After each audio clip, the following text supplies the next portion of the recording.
इंसान का दर्द ही उसे मजबूत बनाता है। उसका डर उसे बहादुर बनाता है और उसके दिल का टूटना उसे हसास और समझदार बनाता है। मुश्किलों से लड़ना नहीं बल्कि संभल कर गुजरना सीखो, वरना आपकी शख्सियत तबाह हो जाएगी। खूबसूरत सोच ही खूबसूरत जिंदगी बना सकती है। बेइज्जती का जवाब इतनी इज्जत से दे कि सामने वाला खुद ही शर्मिंदा हो जाए।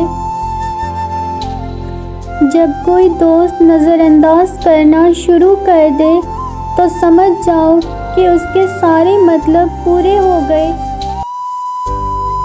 तुम चाहे किसी से कितनी भी मोहब्बत कर लो, जिस दिन उसे तुमसे बेहतर इंसान मिल गया वो तुम्हें छोड़ देगा। दुनिया में सबसे ज़्यादा नफ़रतों का सामना सच बोलने वालों को ही करना पड़ता है। जब गैर ज़रूरी लोगों को ज़रूरी समझ लिया जाए तो परेशानी खुद ब खुद बढ़ जाती है। मैंने मिट्टी भी जमा की, खिलौने भी लेकर देखे, ज़िंदगी फिर कभी नहीं मुस्कुराई बचपन की तरह।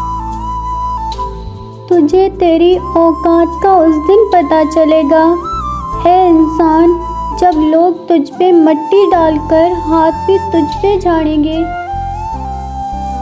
इंसान कुछ ताल्लुक कभी नहीं छोड़ सकता, बस छोड़ने की अदाकारी करता है। लोग अक्सर नरम लहजों से कितनी सख्त बातें कर जाते हैं कि उनके लफ्ज़ों की तपश भूलने में एक उम्र लग जाती है।